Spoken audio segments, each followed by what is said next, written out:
नमस्कार, आप देख रहे हैं आज तक। आपके साथ मैं नेहा बाथम। 4 बजे के बुलेटिन की शुरुआत इस वक्त की बड़ी खबर के साथ करेंगे। नोटबंदी के बीच रिजर्व बैंक ने भी आम जनता को राहत नहीं दी है। अब से थोड़ी देर पहले आरबीआई ने ऐलान किया कि रेपो रेट में कोई बदलाव नहीं किया गया है, यानी आपकी ईएमआई जितनी है उतनी ही बनी रहेगी। आरबीआई गवर्नर ने कहा कि नोटबंदी की वजह से मौद्रिक नीति में फिलहाल बदलाव नहीं किया गया है। रेपो रेट को 6.25 यानी कि 6.25% ही रखा गया है। इसमें कोई बदलाव नहीं है, जिससे ईएमआई पर कोई असर नहीं पड़ेगा। आरबीआई गवर्नर उर्जित पटेल ने प्रेस कॉन्फ्रेंस करके बताया कि इस साल विकास दर कम रहेगी। विकास दर 7.6 से घटकर 7.1% रहने का अनुमान है। साथ ही महंगाई दर 5% के आसपास रहेगी।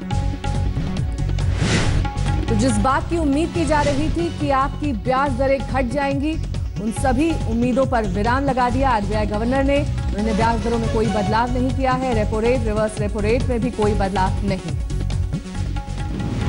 The government has proactively responded to the situation by enhancing the limit of MSS securities to 6 lakh crores or 6 trillion rupees. This has enabled the withdrawal of the incremental CRR with effect from the fortnight of December 10th.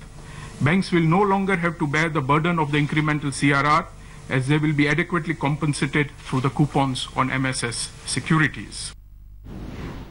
RBI ने नोटबंदी को लेकर भी आर्थिक हालात का जायजा लिया और अपनी राय दी। आरबीआई गवर्नर उर्जित पटेल ने बताया कि नोटबंदी के फैसले के बाद अब तक 11.55 लाख करोड़ के नोट सिस्टम में वापस आ चुके हैं। आरबीआई ने 4 लाख करोड़ के नए नोट छापकर सप्लाई कर दी है।